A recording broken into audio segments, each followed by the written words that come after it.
السلام علیکم ورحمۃ اللہ وبرکاتہ۔ بسم اللہ الرحمن الرحیم والحمد للہ رب العالمین والصلاة والسلام علی نبینا محمد افضل الانبیاء وخاتم المرسلین وعلی آلہ وصحبہ اجمعین والتابعین له بإحسان الی یوم الدین، اللہم اجعلنا من ہؤلاء الموفقین۔ حضرات خواتین اور معزز سامعین،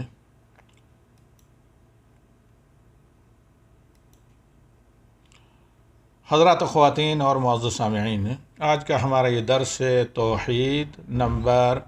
18، 18 اور 19 ہے، اور پہلے کا موضوع ہے نبی صلی اللہ علیہ وسلم کا ہجرت مدینہ کے بعد مدینہ میں استقرار کے ساتھ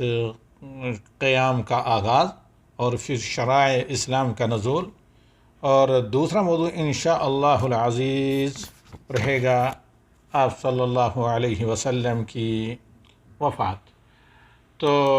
آئیے مستعین باللہ و بتوفیقہ ان دروس کا آغاز کرتے ہیں۔ سب سے پہلی چیز جو ہمارے سامنے ہے وہ کہ آپ صلی اللہ علیہ وسلم ہجرت کے بعد جب مدینہ طیبہ میں الطیبہ الطاہرہ میں مقیم ہوتے ہیں، کیونکہ اس سے پہلے آخری جو درس تھا اس میں ہم نے آپ سے یہ بیان کیا تھا، یا آپ کے سامنے ہجرت کا شرعی حکم اور ہجرت کی اہمیت، کسی شرکستان سے کسی دارالایمان کی طرف شرعاً کب واجب ہے، جب بھی ویسے حالات ہوں جن حالات سے اللہ کے نبی صلی اللہ علیہ وسلم اس دور میں مکہ سے گزر رہے تھے، مکہ میں جن حالات سے گزر رہے تھے۔ تو اب ہجرت کر کے جب اللہ کے نبی صلی اللہ علیہ وسلم بحکم ربانی مدینہ پہنچتے ہیں، المدینہ الطیبہ الطیبہ الطاہرہ،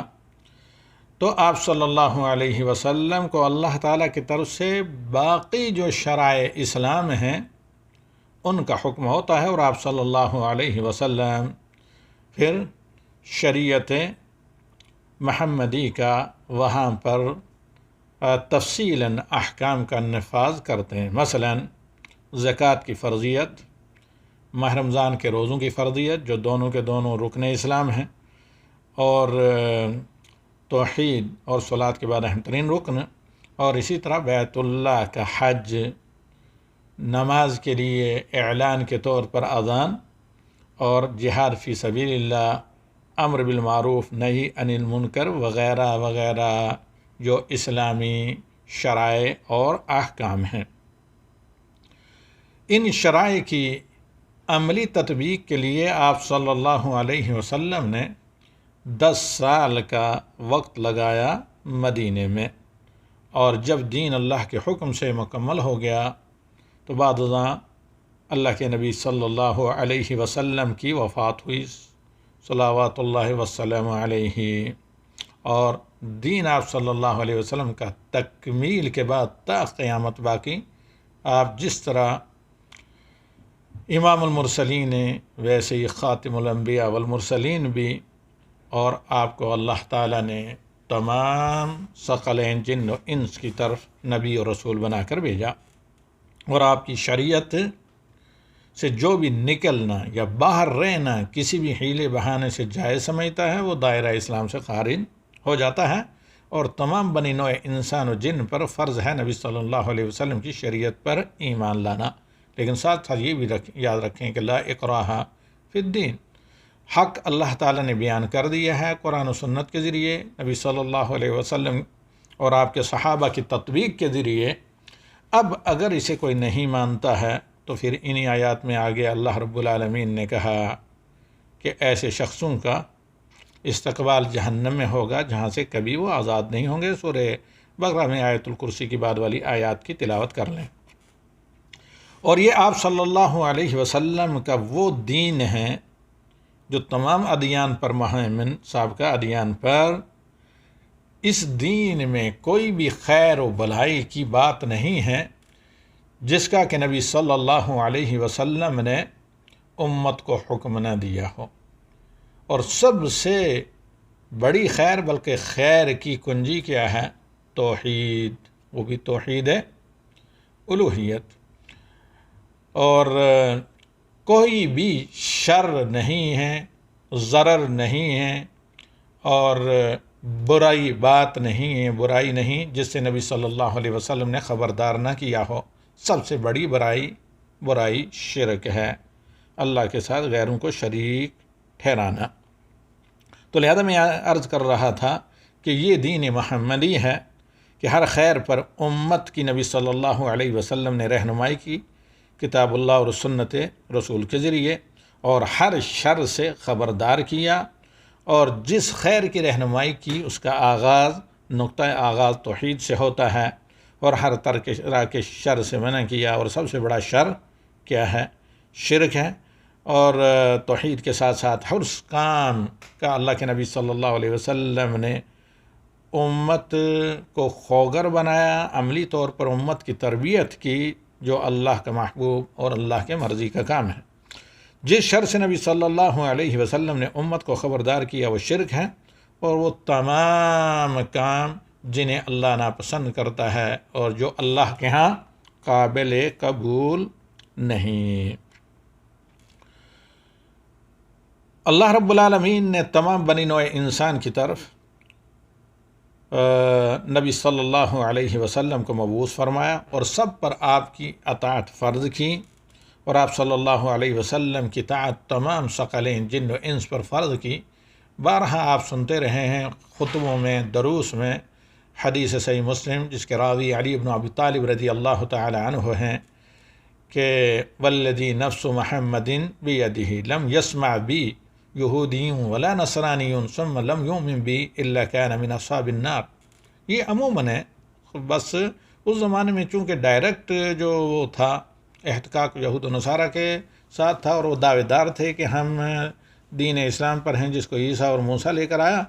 تو اس کو عیسیٰ اور موسیٰ علیہ السلام لے کر آئے، تو اس لیے خصوصاً ان کا ذکر کیا۔ ورنہ کوئی بھی آپ نبی صلی اللہ علیہ وسلم کی بعثت اور رسالت کے بعد آپ کے پیغام کو سنیں یا اسے اطلاع ملے کہ فلاں شخص نے نبوت کا دعویٰ کیا ہے اور اللہ کی طرف کتاب لے کر آئے ہیں، پھر اس کے بعد کوئی بھی بنی نوع انسان و جن میں سے ایمان نہیں لاتا، یقیناً اس کی وفات اگر اسی حالت میں ہو جاتی ہے عقل بالغ ہونے کے بعد، تو وہ جہنمی ہوگا، جیسے حدیث صحیح مسلم میں نے آپ کے سامنے ذکر کی۔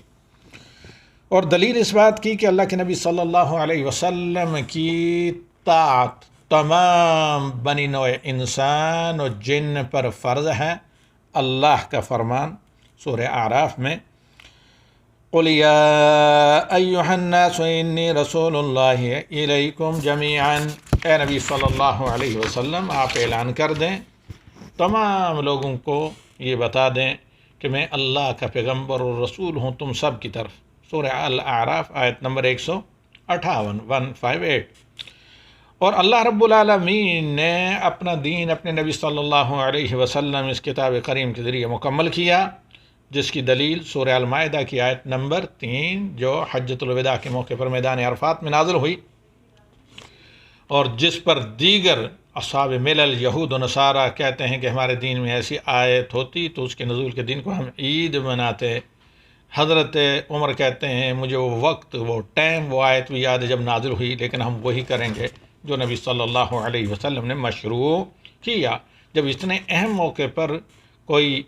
سیلیبریشن یا عید منانا جائز نہیں، تو پھر عیدین کے علاوہ میلاد یا دیگر مواقع پر کسی قسم کی سیلیبریشن یا عید منانا کہاں درست ہو سکتا ہے۔ خیر، آپ صلی اللہ علیہ وسلم کے ذریعے آسمانی شرائع کو اور دین اسلام کو مکمل کیا گیا، جو تمام انبیاء کا دین تھا، جیسے کہ سورہ مائدہ کی آیت نمبر 3 میں ہے الیوم اکملت لکم دینکم واتممت علیکم نعمتی وردیت لکم الاسلام دینا۔ اے مسلمانوں، آج کے دن حجۃ الوداع کے دن جب نبی صلی اللہ علیہ وسلم نے حج کیا، پہلا اور آخری یہ ایک ہی حج تھا، اس دین کو جس کو تمام انبیاء لے کر آئے، اسے میں نے تم پر مکمل کیا اور اپنی نعمت یعنی شریعت محمدی صلی اللہ علیہ وسلم کی تم پر تکمیل ہوئی، ورضیت لکم الاسلام دینا، جو اللہ تعالیٰ کا ابتدائی آفرینش سے چنا ہوا دین ہے، اپنے بندوں کے لیے پسندیدہ، اس دین کو میں نے تمہارے لیے پسند کیا، اسی دین سے میں راضی ہوں، اور اس کے علاوہ کوئی بھی دین آدمی اختیار کرے، خاص شریعت محمدی سے نکل کر طریقت کے نام پر یا دیگر کسی دین کو درست سمجھے، تو ان سے میں ہرگز راضی نہیں، یعنی وہ اللہ تعالیٰ کے غیظ و غضب کا شکار اور نشانہ یقیناً بنیں گے۔ اللہم انا نعوذ برضاک من سخطک وبمعافاتک منک وبک منک لا نحصی ثناء علیک لا نحصی ثناء علیک انت کما اثنیت علی نفسک۔ خیر، دین محمد صلی اللہ علیہ وسلم مکمل ہو گیا، اب اس میں کسی بھی چیز کا اضافہ فَلِعِيَاذُ بِاللَّهِ بدعت، جو جہنم کی طرف لے جانے کا سبب، اور اس میں کسی بھی قسم کی کمی اور نقص کرنا، خیانت، جو اللہ تعالیٰ کو کسی بھی صاحب دیانت سے اور کسی بھی اپنے بندے سے قبول نہیں ہے۔ اور یہاں ایک بات میں یہ بھی عرض کر رہا تھا کہ اللہ کے نبی صلی اللہ علیہ وسلم پر جب اس موقع پر تکمیل دین نہ صرف ہوئی، بلکہ آپ صلی اللہ علیہ وسلم کو اللہ کی طرف سے سند اور شہادت ملی کہ آپ صلی اللہ علیہ وسلم کا دین مکمل ہو چکا، جو تمام انبیاء کا دین تھا، آپ صلی اللہ علیہ وسلم کی شریعت مکمل ہو چکی، جو تمام سابقہ شرائع کے لیے ناسخ اور ان پر غالب اور مہیمن، تو اللہ کے نبی صلی اللہ علیہ وسلم نے لاکھوں کی تعداد میں صحابہ صحابیات کو بھی اس پر گواہ بنایا، تو سب نے شہادت دی کہ ہاں آپ نے اللہ کی امانت کو ادا کیا اور دین آپ ہم تک مکمل پہنچا چکے۔ اور اللہ تعالیٰ نے یہ بھی دو ٹوک فیصلہ کر دیا کہ ان الدین عند اللہ الاسلام، اسلام کے علاوہ کوئی دین اللہ کو قبول ہی نہیں۔ تمام انبیاء کا دین اسلام تھا، سب سے پہلے جو دین مخلوقات کے لیے اللہ نے پسند کیا وہ اسلام ہے، اور سب سے آخر تک جو اللہ تعالیٰ کے قابل قبول دین ہے، اللہ کی مرضی کا ہے، وہ اسلام ہے۔ اس کے علاوہ کوئی طریقہ دین کے طور پر آدمی اختیار کرے تو وہ اللہ کی ناراضگی کا سبب اور اللہ تعالیٰ کی مرضی اور پسند کا نہیں ہوگا۔ وَمَنْ يَبْتَغِ غَيْرَ الْإِسْلَامِ دِينًا فَلَنْ يُقْبَلَ مِنْهُ وَهُوَ فِي الْآخِرَةِ مِنَ الْخَاسِرِينَ۔ اور آپ صلی اللہ علیہ وسلم نے دیگر انبیاء اور مرسلین کی طرح وفات پائی، جس کی دلیل اللہ رب العالمین کا فرمان ہے اِنَّكَ مَيِّتٌ وَإِنَّهُمْ مَيِّتُونَ ثُمَّ إِنَّكُمْ يَوْمَ الْقِيَامَةِ عِنْدَ رَبِّكُمْ تَخْتَصِمُونَ۔ سورہ الزمر کی آیت نمبر 31 دو آیتیں۔ اے محمد صلی اللہ علیہ وسلم، آپ وفات پانے والے ہیں یقیناً، اور وہ سب بھی، ان سب کی بھی وفات ہوگی، پھر تم قیامت کے دن اپنے رب کے پاس اپنا مقدمہ لے کر حاضر ہو جاؤ گے، ہونا پڑے گا تم سب کو آخرکار اپنے رب کے پاس اپنا مقدمہ لے کر حاضر ہونا پڑے گا، تمہارا مقدمہ اللہ کے سامنے اللہ کی عدالت میں پیش کیا جائے گا۔ تو اس سے یہ معلوم ہوا کہ دیگر انبیاء کی طرح نبی صلی اللہ علیہ وسلم کی بھی تمام فرزندان آدم کی طرح، بلکہ انبیاء اور اولو العزم رسولوں کی طرح وفات ہوئی، اور تمام کے تمام لوگ، انسان و جن، اللہ کی ساری مخلوقات جو مرتی ہے، قیامت کے دن اسے دوبارہ زندہ کیا جائے گا، حتیٰ کہ حیوانات بھی، جن کے درمیان میں حساب کتاب ہو کر تصفیہ ہو جائے گا، اور انسان و جن اپنے اعمال کے نتیجے میں اللہ کے فضل کے بعد جنت میں داخل ہوں گے، یا اپنے اعمال اور نفسوں کی شامت کے نتیجے میں جہنم میں جائیں گے۔ ہر خطبہ جمعہ اور عیدین میں نبی صلی اللہ علیہ وسلم نے اعمال کے شر اور نفسوں کی شامت سے اللہ کی پناہ مانگی ہے۔ تو دلیل اس کی کہ تمام کے تمام لوگ وفات کے بعد دوبارہ زندہ کیے جائیں گے، اللہ کا فرمان سورہ طٰہٰ آیت نمبر 55 میں مِنْهَا خَلَقْنَاكُمْ وَفِيهَا نُعِيدُكُمْ وَمِنْهَا نُخْرِجُكُمْ تَارَةً أُخْرَىٰ، اسی زمین سے ہم نے تمہیں پیدا کیا اور اسی سے ہم تمہیں دوبارہ زندہ کریں گے۔ اور اسی طرح اللہ تعالیٰ کا فرمان سورہ نوح آیت نمبر 17 اور 18 میں، یعنی 17-18 میں، وَاللَّهُ أَنبَتَكُم مِّنَ الْأَرْضِ نَبَاتًا، اللہ تعالیٰ نے تمہیں زمین سے پیدا کیا ہے جس طرح نباتات پیدا ہوتے ہیں، اور ثم یعیدکم فیہا ویخرجکم اخراجا، پھر وفات کے بعد تدفین کے ذریعے، خواہ کسی کو جلایا کیوں نہ جائے، سمندروں میں کیوں نہ پھینکا جائے، حیوانات کیوں نہ کھا لے، سب کے سب آخر کار اسی زمین میں ملتے ہیں، اور پھر اسی زمین سے تمہیں زندہ کیا جائے گا، یقیناً زندہ کیا جائے گا۔ اور بعث کے بعد یعنی زندہ کیے جانے کے بعد یقیناً تمہیں اللہ تعالیٰ کے سامنے جواب دہ ہونا پڑے گا، تمہارا محاسبہ ہوگا اور تمہیں تمہارے اعمال کا حساب و کتاب دینا پڑے گا، جس کی دلیل اللہ رب العالمین کا فرمان وَلِلَّهِ مَا فِي السَّمَاوَاتِ وَمَا فِي الْأَرْضِ لِيَجْزِيَ الَّذِينَ أَسَاءُوا بِمَا عَمِلُوا وَيَجْزِيَ الَّذِينَ أَحْسَنُوا بِالْحُسْنَى، سورہ نجم آیت نمبر 31۔ اور للہ کے لیے، اللہ کے لیے وہ تمام چیزیں جو آسمانوں میں ہیں زمین میں، یعنی اللہ کی ہر وہ چیز ہے، ساری مخلوقات جو آسمانوں میں اور زمینوں میں ہیں، اور پھر اللہ تعالیٰ تاکہ بدلہ دے ان لوگوں کو جنہوں نے برے عمل کیے، کس کا؟ عقاب کا، سزا کا، وَيَجْزِيَ الَّذِينَ أَحْسَنُوا بِالْحُسْنَى، جنہوں نے نیک اور صالح عمل کیے ان کو اجر و ثواب ملے۔ اور جو شخص بھی مرنے کے بعد دوبارہ زندگی کے بارے میں شک کرے یا اسے جھٹلائے تو وہ دائرہ اسلام سے خارج ہو جاتا ہے، جسے کافر کہتے ہیں۔ والدلیل قولہ تعالی، جس کی دلیل اللہ تعالیٰ کا فرمان ہے سورہ التغابن آیت نمبر 7، زعم الذین کفروا ان لن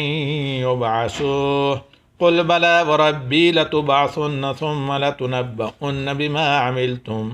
وذلك علی اللہ یسیر۔ کافروں نے یہ سوچا،